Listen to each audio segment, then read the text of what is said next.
Ողջունում եմ նորից բոլորին, հարգելի գործընկերներ, ուրախ ենք, որ միացել եք on-line սեմինարին։ Այսօր սեմինարը կվարենք ես եւ Սիլվան, Սիլվա Գևորգյանը, ՓՄԾ բաժնի ենթախմբի ղեկավար։ Առաջին կեսը ես կխոսեմ ՀԾՀՇՊ 9-ի առավելությունների, նորությունների եւ սպասվող փոփոխությունների մասին, երկրորդ կեսում Սիլվան կներկայացնի աշխատավարձ ենթահամակարգում կատարված բավականին լավ եւ սպասված փոփոխությունները։ Այո, ՀԾՀՇՊ 9-ի մասին ենք խոսում, որտեղ բավականին ինչու 9-ը 7-ից անցում ենք արել 9-ի, որովհետև մեծ տեխնոլոգիական աճ ենք ունեցել, փոփոխություն ենք ունեցել, մեծ տեխնիկական վերազինում է կատարվել եւ այդ բոլոր տեխնոլոգիական վերազինումները, որ արել ենք, դրա արդյունքում համակարգը դարել է առավել անվտանգ, հուսալի եւ ապահով։ Եթե բաժանենք սերունդների, ՀԾՀՇՊ 7-ը դա մեր ամպային ծրագրերի առաջին սերունդն է, որի ժամանակ մենք ավելի շատ կենտրոնացել էինք, որպեսզի ձեր բազաները գտնվեն ապահով data կենտրոններում։ Իսկ արդեն երկրորդ սերնդի ՀԾՀՇՊ 9-ի ժամանակ մենք արդեն վերարտագրել ենք ծրագիրը, որի արդյունքում կարելի ասել այնպիսի լուծումներ ենք տվել, որ մոտակա 5-10 տարիների ընթացքում կարողանանք ապահովել ամենավերջին տեխնոլոգիաներով լուծումները։ Համակարգը դարել է միանշանակ շատ ավելի արագ։ Հաշվետվությունները ձևավորվում են ավելի կարճ ժամանակահատվածում եւ ինտերնետից կախումը մաքսիմալ քիչ է, այսինքն եթե ՀԾՀՇՊ 7-ի ժամանակ մեր համար պարտադիր պայման էր որակյալ ինտերնետի առկայությունը, ապա 9-ը կաշխատի նաեւ թույլ ինտերնետի դեպքում։ Անվտանգությունը առաջնային է մեր համար, դա եւ 7-ի եւ 9-ի դեպքում նույն ձևով է եւ ինչքան կարողացել բարելավել ենք այստեղ, ու քանի որ մեծ ենթակառուցվածք էր ստեղծվել այդ բոլոր բազաների, նրանց պահպանման, պատճենների այդ ամեն ինչի համար, մենք որոշել ենք նաեւ դա փաստաթղթավորել, այսինքն կունենանք նաեւ շուտով մոտակա ամիսների ընթացքում ISO ստանդարտացումը։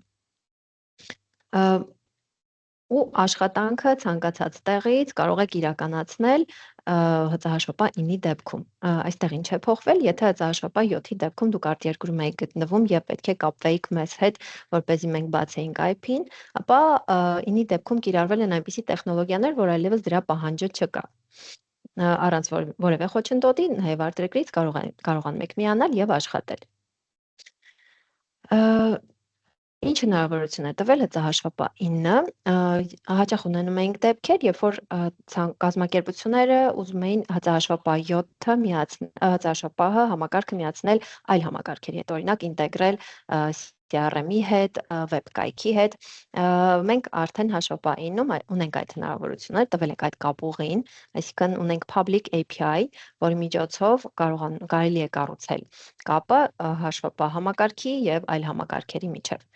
Ինչպես նաև դա հնարավորություն կտա մեզ ստեղծել, ունենալ թարմացվող հաշվետվություններ Excel-ում։ Այս ամեն ինչը ստեղծելու ժամանակ հաշվի են առնվել, որ ոչ միայն օգտագործողները կլինեն ծրագրավորման թիմերը, այլ նաև արհեստական բանականության գործիքների միջոցով կարելի կլինի բավականին հետաքրքիր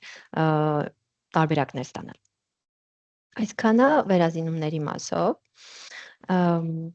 Եվ ամփոփելով կարող ենք ասել, որ ՀԾՀՇՊ 9-ը այս պահի դրությամբ շուկայում ամենաժամանակակից, հուսալի, ճկուն եւ հարմարավետ համակարգն է, որից օգտվում են ավելի քան 15,000 կազմակերպություն եւ 30,000-ից ավել ակտիվ օգտագործող։ ՀԾՀՇՊ 9-ի դեպքում նշեմ, որ բացառապես ամպային պահոցների հետ է աշխատում։ Անցնենք նոր ֆունկցիոնալ հնարավորություններին։ Ավելացվել են կապակցված փաստաթղթերը, այսինքն այստեղ փաստաթղթերի մատյանից, կոնտեքստային ցանկից կարող ենք տեսնել տվյալ փաստաթղթի հետ կապված փաստաթղթեր, օրինակ մեր օրինակում ստացված ծառայության դեպքում կապակցված փաստաթուղթ կլինի ծնող փաստաթուղթը ստացված հաշիվը, իսկ արդեն դրա դուստր փաստաթուղթը կլինի վճարման հանձնարարագիրը։ Ավելացել է նոր հնարավորություն, հաշվարկվող սյուների հնարավորությունն ենք ավելացնելու հաշվետվություններում։ Ինչ է դա իրենց ներկայացնում, ենթադրենք ուզում ենք տեղական նյութական արժեքի առկայության մասին ստանալ միջին գին։ Կարող ենք նկարագրել, ավելացնել սյուն, որի մեջ կնկարագրենք բանաձևը եւ արդեն այդ բանաձևի հաշվարկով կստանանք տվյալներ։ Տվյալների ներդիրում ունենք հաշվարկվող սյուները, որը կանչելով կարողանում ենք ավելացնել, տալ անվանում, ընտրել տիպը, թիվը տեքստային է կամ ամսաթիվ է եւ բանաձևի միջոցով նկարագրել, օրինակ, այս մեր դեպքում գումարը բաժանել ենք մնացորդին։ Որի արդյունքում մենք կստանանք հաշվետվության մեջ նոր սյուն, միջին ինքնարժեքը, կտեսնենք արդեն բանաձևի միջոցով արտացոլված այստեղ թվերը։ Արխիվացման հնարավորությունը արդեն հասանելի է հացահաշվապահին եւ այսպիսի մի առավելությունով, որ արդեն արխիվացման ժամանակ կարող ենք ընտրել, թե կտորներից որ մեկն ենք ուզում թողել, բազաներից որ մեկն ենք ուզում մնա։ Անցնենք invoicing-ի հետ կապված փոփոխություններին։ Այժմ հաշիվ ապրանքագիր փաստաթղթի մեջից կարող ենք միանգամից ուղիղ արտահանել տվյալ փաստաթուղթը e-invoicing։ Ինչպես նաև կարող ենք e-invoicing-ում դուրս գրված հաշվի տպման տեսքը նայել։ Այս մասով գաղտնաբառի հետ կապված փոփոխություն ունենք, բավականին շատ էին ուզում, որ հնարավոր լինի հիշել օգտագործողին, այդ հնարավորությունը եւս տվել ենք, այսինքն մի անգամ գաղտնաբառը հավաքելով եւ հիշել օգտագործողին ակտիվացնելով, հաջորդ անգամ ծրագիրը գաղտնաբառը հավաքելու պատուհանը էլ չի բերի։ Համակարգում ավելացել է հուշում, որ մեզ ցույց կտա, թե միացած ենք արդյոք invoicing-ին, թե ոչ։ Ներքևում կարգավիճակի վահանակում տեսնում ենք invoicing նշանը, եւ եթե ուզում ենք անջատել կապը, կարող ենք սեղմել եւ այդտեղից դուրս գալ։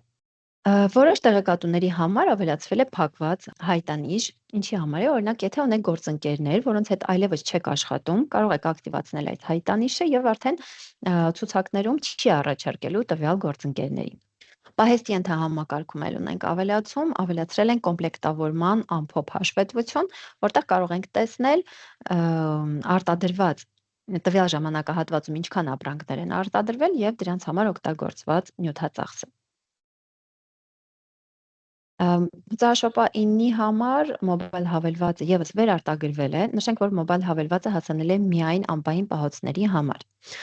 Մոբայլ հավելվածի միջոցով կարողանում եք տեսնել հաշիվների, գործընկերների, նյութական արժեքների մնացորդները, կարողանում եք տեսնել նաև օրինակ աշխատակցի հաշվարկային թերթիկը։ Ունենք կապ e-invoicing-ի հետ, tax service-ի հետ, ու մի անգամ մուտք գործելուց հաջորդ անգամները Face ID-ով կամ մատնահետքով կարողանում եք մուտք գործել, այսինքն գաղտնաբառը մի անգամ հավաքում եք եւ հիշում եք։ Ինչպես նաև այս մոբայլի վերջին տարբերակում ավելացել է հնարավորություն ստորագրել հաշիվները։ Կարող ենք ստորագրել ինչպես ստացված, այնպես էլ դուրս գրված հաշիվները։ Նախատեսում ենք նաև մոբայլ հավելվածում ավելացնել բանկինգի կտորը։ Եվ սպասվող կարևոր փոփոխություններից, կարևոր նորություններից, որ Հայկոնոմ բանկի հաճախորդները, որոնք որ օգտվում են մեր ծրագրերից, հավասարապես կարող են օգտվել ինտերնետ բանկինգի լիարժեք հնարավորություններից, այսինքն կարողանալու են հեշտությամբ վճարումները եւ փոխանցումները տեղափոխել Հայեպի ինտերնետ բանկինգը, այնտեղից ներմուծել քաղվածքները, մնացորդները տեսնել, աշխատավարձի փոխանցումները կատարել։ Նույն ձևով, ինչպես որ հայկական ծրագրի ՀԾ բանկ համակարգով աշխատող բանկերի դեպքում է։ Այսքանը հիմնական այն փոփոխությունները, որոնք որ հացահաշվապահի հետ կապված ուզում էինք ներկայացնենք, հիմա իմ գործընկեր Սիլվան կշարունակի եւ արդեն մանրամասն կներկայացնի աշխատավարձ համակարգում տեղ ունեցած փոփոխությունները 6-օրյա գրաֆիկի հետ կապված, բավականին հետաքրքիր բաներ ունենք։ Ողջույն բոլորին։ Հիմա արդեն անդրադառնանք աշխատավարձ ենթահամակարգում կատարված մի շարք բարեփոխումներին։ Առաջինը, որ կցանկանամ ձեզ ներկայացնել, այն է, որ այսուհետ 9 տարբերակներում դա կլինի հաշվապահ թե առևտուր համակարգերը, այն փոփոխությունները, որոնք որ իրականացվեն, դա կլինի դաշտերի մակարդակով, փաստաթղթերի կամ տեղեկատուների, կցուցադրվեն կարգավիճակի որոշակի կարգավորումներ, ինչպես տեսնում ենք էկրանին, կողքին կցուցադրվեն նոր կամ փոփոխված, որը ձեզ կհուշի, որ որոշակի փոփոխություններ են կատարվել տվյալ տեղեկատում, ինչը կհեշտացնի աշխատանքը դրանց հետ կապված ուսումնասիրությունների մասով։ Առաջինը, որ կապված է աշխատավարձ ենթահամակարգի հիմնական փոփոխությունների հետ, դա 6-օրյա աշխատանքային օրացույցի ավելացումն է։ B2B Armsoft հարթակում, ինչպես տեղյակ ենք, նախկինում առկա էր միայն հնգորյա աշխատանքային օրացույցը։ Այս պահին համակարգում ավելացվել է նաև 6-օրյա աշխատանքային օրացույցը։ Հիմնական տրամաբանությունը վերցվել է այն, որ երկուշաբթից ուրբաթ աշխատանքային ժամերը ֆիքսվել են որպես 7 ժամ աշխատանքային ժամ տևողությամբ, իսկ շաբաթ օրերի համար արդեն 5 ժամ աշխատանքային ժամ տևողությամբ ընդհանուր։ Այս մասով նշեմ, որ ընդհանուր հանրապետությունում ուսումնասիրությունների արդյունքում դիտել ենք, որ որևէ այլտեղ հրապարակային նման օրացույց չկա, հետևաբար շատ ուրախ կլինենք, որ գործնականում նաև այս մասը կիրառեք։ Փոփոխությունների մասով առաջնային ունենք տերմինի փոփոխություն, մեզ ծանոթ տաբելներ տեղեկատում վերանվանվել է աշխատանքային գրաֆիկների, դա արդեն իսկ հաշվապահ 9 տարբերակ օգտագործողները նկատած կլինեն։ Այս մասով ավելացվել է աշխատանքային գրաֆիկների ձևավորման երկու մեթոդ։ Մեզ նախկինում ծանոթ մեթոդը, որով որ մենք գրանցում ենք տաբելները տարեկան կտրվածքով, դա ամփոփվել է ըստ ամիսների գրաֆիկի տեսքով եւ ավելացվել է արդեն նոր գրաֆիկի տեսակ ըստ շաբաթվա օրերի։ Հիմա հերթականորեն յուրաքանչյուրին կանդրադառնանք այս մասով եւ մանրամասն կքննարկենք, որը ինչ հնարավորություններ է ընձեռնելու մեզ։ Աշխատանքային գրաֆիկների ըստ ամիսների տարբերակը մեզ ծանոթ նախկին ավելացված հնարավորությունն է։ Այստեղ ունենք մի շարք զարգացումներ, որը հնարավորություն կտա հաշվառել թե հնգօրյա եւ թե 6-օրյա աշխատանքային շաբաթները։ Ինչպես տեսնում ենք, ավելացվել է գրաֆիկի տեսակ, որտեղ որ ունենք նշում այն հաճախորդների մոտ, ովքեր որ նախկինում ունեցել են, այսպես ասած, հաշվառված գրաֆիկներ, որևէ խնդիր անցումային փուլում չի առաջանալու, ավելացված նախկին բոլոր գրաֆիկները ժառանգվելու են ըստ ամիսների գրաֆիկի տարբերակի տեսքով։ Այս մասում ավելացվել է աշխատանքային օրացույց, որտեղ որ ունենք հնարավորություն ընտրելու հնգօրյա թե 6-օրյա ռեժիմով է մեր նկարագրված գրաֆիկը օգտագործվելու, որը կտա հնարավորություն B2B-ից արդեն համապատասխան օրերը եւ ժամերը ժառանգելու։ Նշեմ նաեւ, որ այս հատվածում ունենք նաեւ ժամերի ավելացման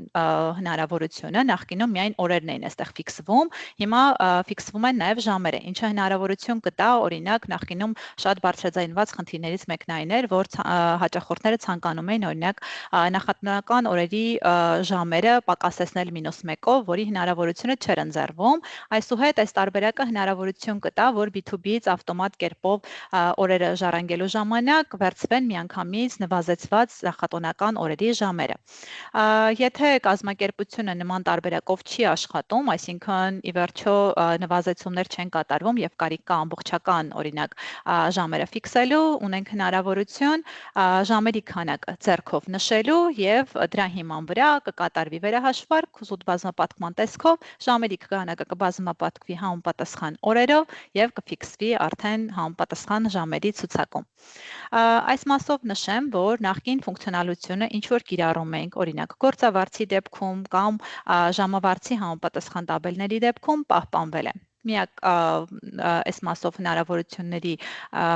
կարևորությունը այն է, որ կկարողանաք այս տարբերակով կիրառել թե հնգօրյա աշխատանքային գրաֆիկների հաշվառումը եւ թե 6-օրյա աշխատանքային գրաֆիկների հաշվառումը։ Անցնենք գրաֆիկի մյուս տեսակին։ Այս պարագայում, երբ որ գրաֆիկի տեսակն ընտրենք արդեն երկրորդ տարբերակը, ըստ շաբաթվա օրերի, կոնտեքստային ցանկում արդեն ամիսների փոխարեն կցուցադրվեն շաբաթվա համապատասխան օրերը, ինչը մեծ հնարավորություն կտա յուրաքանչյուր օրվա դիմաց ֆիքսել կոնկրետ ժամ։ Այսինքն, եթե ունենք տարբերակ, որ կազմակերպությունը օրինակ 6-օրյա ռեժիմում է կամ այնպիսի ռեժիմ է, որը որ ֆիքսված օրինակ յուրաքանչյուր օր 8-ժամյա աշխատանքային գրաֆիկով չեն աշխատում կամ 6-օրյայի այն տարբերակն է, որ ստանդարտից շեղվում է, օրինակ երկուշաբթից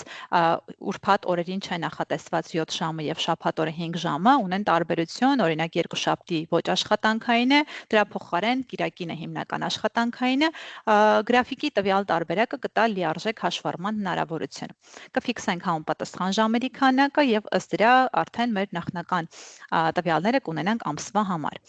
Այս մասով նշեմ, որ այստեղ ավելացվել է նաև տոնորերը համարել աշխատանքային եւ նախատոնական օրերի նվազեցման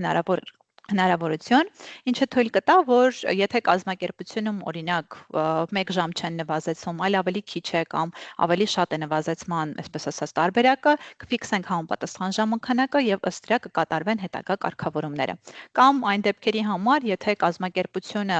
հայաստանյան օրինակ տոնացույցով չի աշխատում եւ կարիք կա, որ տոնորերը համարվեն աշխատանքային եւ դրա համար օրինակ ամբողջապես հաշվառվեն, հետեւաբար նշիչի միացման պարագայում այլևս նախատոնական օրերի նվազեցումներ չեն կատարվի եւ ամբողջական օրերով կհաշվառվեն տվյալ ժամերը։ Այս մասով նշենք, որ ժամերը ֆիքսվելու են հետևյալ կերպ, ամբողջ մասի նշելու հնարավորություն է այստեղ առկա, եթե օրինակ կազմակերպությունը աշխատում է որպես այդպիսին, օրինակ 7 ժամ 15 րոպե, անհրաժեշտություն է լինելու ժամ եւ րոպեն վերահաշվարկել եւ ամբողջ թվի տեսքով ներկայացնել, օրինակ տվյալ պարագայում 7.25 պետք է ֆիքսենք 7 ժամ 15 րոպեի համար։ Անցնենք առաջ, տվյալ տեսակի գրաֆիկը, ըստ շաբաթվա օրերի գրաֆիկը, ըստ ամիսների բաշխված տեսնելու համար մեզ անհրաժեշտ է լինելու աշխատանքային գրաֆիկներ տեղեկատուից արդեն սեղմել համապատասխան հղման վրա։ Այստեղ տեսնում ենք գրաֆիկի տեսակը դարձել է հղում օպցիոն, որի վրա սեղմելուց կբացվի համապատասխան պատկերը, որով որ մեր նկարագրված գրաֆիկը արդեն ամսվա օրերի տեսքով լրացված կարտացոլվի եւ արդյունքում կունենանք հետեւյալ պատկերը։ Մի քանի նշում տվյալ պատկերի հետ կապված, կարմիրով նախանշված են հիմնական հանգստյան օրերը, շաբաթ եւ կիրակին, որպես այդպիսին, մոխրագույնով ֆիքսված են ամսվա համար, այսպես ասած, չհաշվարկվող տվյալ օրերը։ Օրինակ փետրվարի համար, քանի որ ավարտվում է տվյալ տարին 28-ով, մնացած օրերը մոխրագույնով են գունանշված։ Վերջին հատվածում ունենք համապատասխան սյուները, որոնք որ հաշվարկված են տվյալ ամսվա ընդհանուր աշխատանքային օրերի եւ ժամերի հետ կապված եւ մյուս ճանով ցուցադրվում է արդեն դրան համապատասխան B2B-ից վերցված գրաֆիկները, որովհետեւ ունենանք որոշակի համեմատականներ։ Տվյալ տեսքը կարող եք արտահանել տպել, եթե համարվում է ձեզ համար որպես նորմատիվային տվյալ։ Անցնենք հաջորդ փոփոխություններին, հաջորդիվ աշխատակիցներ տեղեկատում ավելացվել է նոր դաշտ, հիմնական աշխատանքային գրաֆիկ, նշեմ, որ անցման փուլում տվյալ դաշտի արժեքը կվերցվի հիմնական հավելման վրայից ֆիքսված աշխատանքային գրաֆիկով,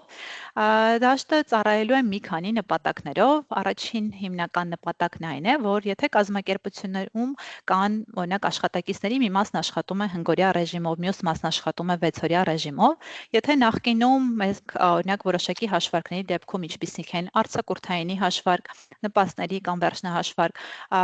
կարիք է լինում գործակիցը համապատասխան միջին օրական գործակիցը ձեռքով նշելու կամ դրույթներում որևէ մեկը ֆիքսելու,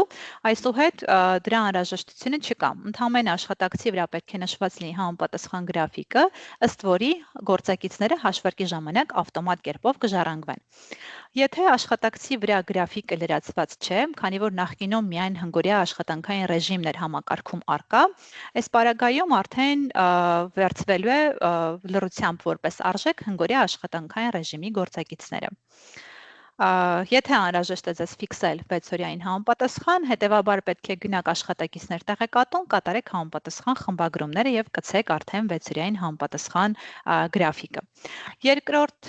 կետը, որ անհրաժեշտ է լինելու տվյալ աշխատանքային գրաֆիկի նշումը, դա վերջնական արդեն աշխատաժամանակի հաշվարկի տեղեկագիրը կանչելիս տվյալ գրաֆիկին համապատասխան տեղեկագրի լրացումն է, որը որ տարբերակներից մեկն է, դրան հաջորդիվ եւս կանադառնանք, ուղղակի այս մասով նաեւ ֆիքսենք։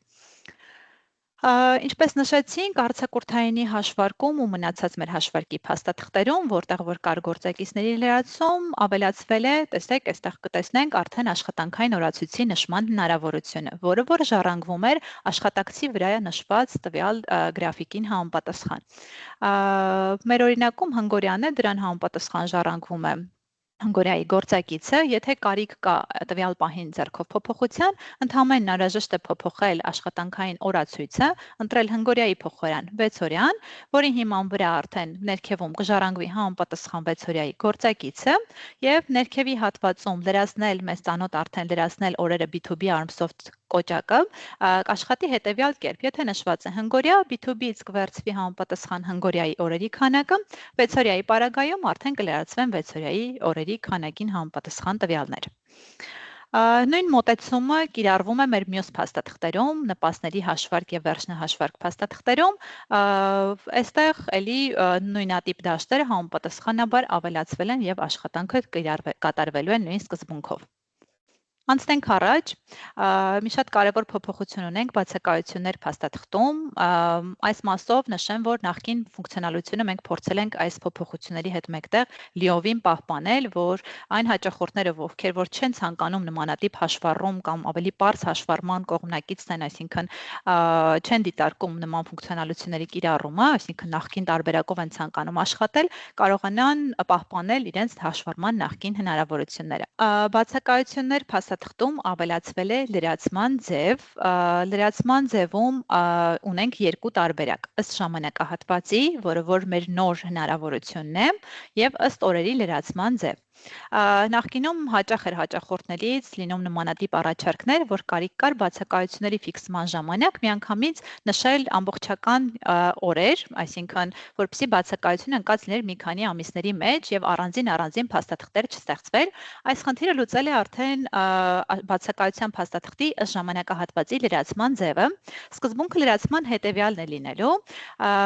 ամսաթիվը, ինչպես նախկինում էր, հաշվարկային ամսաթիվն է որպես այդպեսին վերցվում եւ ժամանակահատվածի սկիզբ կարող է լինել տվյալ ամսվա մեջ ընկած ցանկացած օր, իսկ ավարտը դրան հաջորդող ցանկացած ամիս, այսինքն օրինակ 1-2 ամսվա կտրվածքով կամ մի քանի ամիսների կտրվածքով կարող ենք ֆիքսել աշխատակցի վրա բացակայություն, ինչը կանրադառնա հետագա իր միջինների հաշվարկին եւ մի շարք արդեն հնարավորություններ կտա ամբողջական հաշվառումը ծրագրում վարելու։ Այս տեսանկյունից պարտադիր է լինելու ժամանակահատվածի ընտրման պարագայում սկիզբ եւ ավարտի պարտադիր նշումը, օրերն էլ կվերահաշվարկեն ըստ աշխատակցի վրա նշված համապատասխան գրաֆիկի։ Անցնենք հաշվառման հիմնական փոփոխություններին, այս մասով եկեք տարանջատենք երկու տիպի փաստաթղթեր, շեղման փաստաթղթերի եւ կադրային փաստաթղթերի առանձնացումը։ Շեղման փաստաթղթերը մեզ մոտ որպես այդպիսին արձակուրդայինի հաշվարկ, նպաստների հաշվարկ եւ բացակայություններ փաստաթղթերն են տվյալ պարագայում, որոնք որ առաջացնելու են հաշվարկի վերջնական մեր աշխատավարձի հաշվարկի ժամանակ օրերի նվազեցումներ։ Ինչպես նաեւ կադրային փաստաթղթերը, օրինակ ընդունման հրաման, ազատման հրաման, որոնք որ համապատասխան օրերի քանակով արդեն հաշվարկից կկատարեն նվազեցումներ։ Հիմա հաշվարկի արդեն մինչև անցնելը դիտարկենք նաև մի նոր մատյան, որը որ ավելացել է համակարգում, գրանցված բացակայություններ։ Տվյալ մատյանում մենք կարողանանք տեսնել կոնկրետ ամսվա կամ նշված ժամանակահատվածի կտրվածքով այն բոլոր աշխատակիցների ցուցակը, ովքեր գտնվել են արձակուրդում, նպաստներում կամ ունեցել են հարգելի կամ անհարգելի որոշակի բացակայություններ։ Այսինքն կանչենք մատյանը ամսվա կտրվածքով, կտեսնենք տվյալ ամսվան, ում համար օրինակ պետք է ում համար է կատարվել համապատասխան հաշվարկ եւ ում աշխատավարձը պետք է համապատասխանաբար նվազեցվեր։ Ամբողջը մեկ ընդհանուր մատյանում։ Անցնենք առաջ, հաստատել հավելում պահումում է կատարվել էական մեծ փոփոխություն։ Այս մասով, եթե նախկինում օրինակ անկախ այն ամենից, թե աշխատակիցը երբ էր ընդունվել, փաստացի բերվում էր նորմատիվով սահմանված օրերի ընդհանուր քանակ եւ ժամ, այսուհետ եթե կազմակերպությունը ճշգրիտ վարի հաշվառումը եւ նախորդիվ ներկայացված նվազեցման փաստաթղթերը նախապես գրանցի, օրինակ կատարի արձակուրդայինի հաշվարկները, նպաստների հաշվարկները, ֆիքսի համապատասխան բացակայությունները ժամանակահատվածների եւ ճշգրիտ նշանակի օրինակ աշխատակիցների կադրային փաստաթղթերը, տվյալ պարագայում օրերը կլրացվեն ավտոմատ կերպով նվազեցված։ Օրինակ, եթե ամսվա ընթացքում տվյալ աշխատակիցն ունեցել է արձակուրդ կամ նպաստ, իր վրա վերագրված, այսպես ասած, գրաֆիկին համապատասխան նվազեցվելու են օրերը։ Օրինակ, մեր բերված օրինակում ընդհանուր ամիսը 6-օրյա աշխատանքային շաբաթով է եւ ունի 25 աշխատանքային օր։ Սակայն օրինակ տաբել 001 եւ 002 համարներով աշխատակիցները ունեն որոշակի բացակայություններ կամ նվազեցնող փաստաթղթեր, որոնց մասով մեզ նաեւ գալիս է համապատասխան հուշում մեկնաբանության դաշտի տեսքով, որտեղ նշվում է ոչ լրիվ ամիս, ի հուշում այն բանի, որ տվյալ աշխատակիցներն ունեցել են որոշակի հաշվարկային փաստաթղթեր, որոնք որ նվազեցրել են իրենց օրերը։ Այս մասով նշեմ, որ եթե նվազեցումները կատարվել են, սակայն կարիք կա տվյալ պահին բացելու եւ հաշվարկը փոփոխելու, վերանայելու, օրինակ 17 օրվա փոխարեն անհրաժեշտ է հաշվարկել ավելի շատ օրերի կտրվածքով աշխատավարձ, նախկին ֆունկցիոնալությունը, երբ որ օրերը լրացնում ենք եւ ավտոմատ կերպով վերահաշվարկվում էր, դա եւս պահպանվել է։ Այսինքն կլրացնենք համապատասխան օրերը, գումարը վերահաշվարկված կարտացոլվի։ Նշեմ, որ մեկնաբանություն դաշտը ոչ խմբագրման ենթակա է, դա համակարգի կողմից ավտոմատ է ցուցադրվում։ Այստեղ ունենք նաև հաղորդագրություն այն մասով, որ եթե կադրային հաշվառում եք իրականացնում եւ աշխատակիցն ունի օրինակ նշանակել հաստիկ կամ փոխադրման հրաման փաստաթղթերը, կարտացոլվի հուշում, որպեսզի ուշադիր լինեք հաշվարկը կատարելիս, եթե եղել են հաստիկային փոփոխություններ, դրանք հաշվի առնեք ձեր ամբողջական հաշվարկը իրականացնելիս։ Ինչպես նաև տվյալ փաստաթղթում ավելացել է հնարավորություն վերևում նշվածը ժամերը խմբագրելիս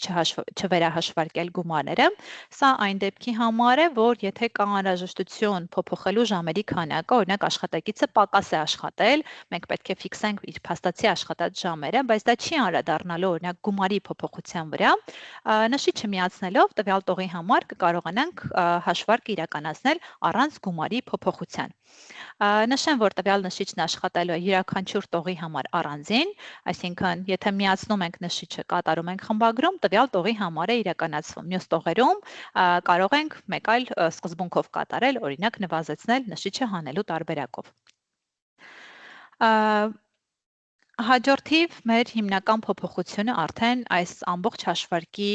ամբողջ, այսպես ասած, կադրային ու ոչ կադրային մասով փաստաթղթերում կատարված փոփոխությունների հիմնական արդյունքը ամբողջական աշխատաժամանակի հաշվարկի տեղեկագրի լրացման հետ է կապված։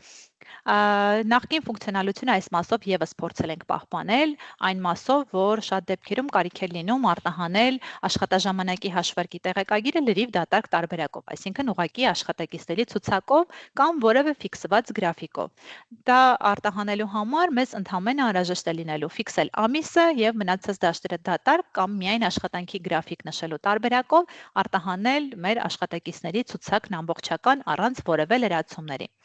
Լրացված գրաֆիկ ստանալու տարբերակով ունենք 3 հիմնական հնարավորություն, դրանցից առաջինը հիմնական գրաֆիկների լրացման տարբերակով արտահանումն է։ Նախորդ սլայդներում ձեզ ցուցադրվեց, որ աշխատակցի տեղեկատում ավելացվել էր հիմնական գրաֆիկի դաշտ, որոնց նպատակներից մեկը հենց տեղեկագրի լրացման հետ էր կապված, այսինքն եթե աշխատակցի վրա լրացված լինի հիմնական գրաֆիկ, օրինակ աշխատակիցը ունի մի շարք հավելումներ, մի շարք գրաֆիկներ իր վրա ֆիքսված, բայց որևէ մեկը իր համար լրիվ հիմնականն է։ Այս պարագայում նշված է լինելու աշխատակցի վրա, որից հետո, երբ որ դուք ամսվա վերջում բոլոր հաշվարկները, գրանցումները կատարելուց հետո կանչեք հիմնական գրաֆիկներով տեղեկագիրը, յուրաքանչյուր աշխատակից մեկ առանձին տողով կարտացոլվի ցուցակում եւ տվյալ գրաֆիկին համապատասխան կկատարվեն նաեւ մնացած գրանցումները, բացակայություններ, հիվանդներ, արձակուրդներ, ամեն մեկը իրեն համապատասխան տարբերակով։ Երկրորդ մեխանիզմը կապված է արդեն կատարված հաշվարկների վրա, այսինքն եթե կիրառում ենք այն մեխանիզմը, որ հաստատում ենք որոշակի հավելումներ եւ մեզ անհրաժեշտ է տաբելները, աշխատաժամանակի տեղեկագիրը ստանալ այն տարբերակով, որ արտացոլվեն մի քանի գրաֆիկներ, օրինակ աշխատակիցը մեզ մոտ համատեղությամբ է նաեւ աշխատում, ունի երկու իրարից տարբեր գրաֆիկներ, եւ մենք ուզում ենք տեղեկագիրը կանչել հաշվարկների արդյունքներից ելնելով, հետեւաբար կարող ենք ընտրել արդեն երկու տարբերակը։ Այս պարագայում կցուցադրվեն արդեն բոլոր չկրկնվող գրաֆիկներին համապատասխան տողերը։ Եթե ունենք մի շարք հավելումներ, որոնց վրա ֆիքսված օրինակ նույն գրաֆիկները, դրանք կբացառվեն, դրանցից որևէ մեկի օրինակով կցուցադրվեն։ Այսինքն տվյալ գրաֆիկի պարագայում հնարավոր է ունենանք դեպքեր, որ նույն աշխատակիցը, քանի որ աշխատել է մի քանի տարբեր գրաֆիկներով, կարտացոլվի 2, 3 կամ ավել տողերի կտրվածքով։ Եվ մյուս տարբերակը արդեն լրացնել բոլոր հավելումների գրաֆիկները տարբերակի պարագայում, եթե աշխատակցի վրա ֆիքսված ունենք հաստիկացուցակ համապատասխան, հաստիկներ, որոնք որ տաբելային են, այսինքն կան վրան նշված գրաֆիկներ, այս պարագայում եւս բոլոր չկրկնվող գրաֆիկներին համապատասխան հաստիկացուցակները կարտացոլվեն արդեն վերջնական արտահանված տեղեկագրում։ Օրինակը հետևյալն է, այսինքն եթե ամբողջական հաշվառումը ճշգրիտ իրականացրել եք, նախապես գրանցել եք, այսպես ասած, արձակուրդ, նպաստ, բացակայություն, որից հետո կատարել եք ձեր հիմնական բոլոր հաշվարկները, Այս պարագայում կկարողանաք ստանալ նման տեսքի վերջնական աշխատաժամանակի հաշվարկի տեղեկագիր, այլևս կարիք չի լինի այս ամենը ձեռքով լրացնելու։ Նշումները համապատասխանաբար կկատարվեն, կարտահանեք Excel եւ անհրաժեշտության դեպքում արդեն ենթակա է խմբագրման, եթե կան որոշակի փոփոխություններ այս մասով կատարելու։ Եվ ընդհանուր առմամբ, եթե ամփոփենք 6-օրյա աշխատանքային գրաֆիկի կիրառման տարբերակները, երկու մեր գրաֆիկների ավելացման եղանակներում էլ իրականում հնարավոր է ստանալ 6-օրյա աշխատանքային շաբաթի հաշվառման ամբողջական հնարավորությունը, թե ըստ ամիսների տարբերակի եւ թե ըստ շաբաթվա օրերի տարբերակի պարագայում։ Ուղղակի կան որոշակի տարբերություններ, առանձնահատկություններ, առայն որ օրինակ ըստ շաբաթվա օրերի տարբերակը մեզ մի շարք ճկունություններ է տալիս այս տեսանկյունից, տարբեր ժամեր ֆիքսելու, տարբեր օրերին համարելու աշխատանքային կամ ոչ աշխատանքային, ինչպես նաև ավելի հստակ վերջնական մեր տեղեկագիրը, այսպես ասած, կառուցելու այդ ամբողջ process-ների հիման վրա։ Այս մասով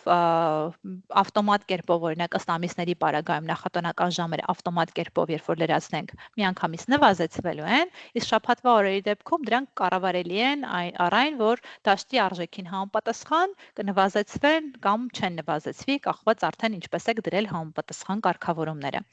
Եւ մյուս առանձնահատկությունը արդեն տոնորերի հետ կապված, որ տոնորերը դիտարկել աշխատանքային կամ ոչ աշխատանքային, ըստ ամիսների ամփոփի պարագայում, քանի որ միանգամից բեռնվում է ընդհանուր ամսվա օրերի քանակ եւ ժամերի քանակ, կառավարվող չէ B2B-ում ինչ ունենք հրապարակված, դա ավտոմատ կերպով ժառանգելու է ստանդարտ, այսպես ասած, նշանակված գրաֆիկին համապատասխան, իսկ արդեն շաբաթվա օրերի պարագայում դա դրույթով կարգավորվող է եւ դուք ինքներդ կարող եք որոշել, համարում եք տոնորերը աշխատանքային, թե ոչ։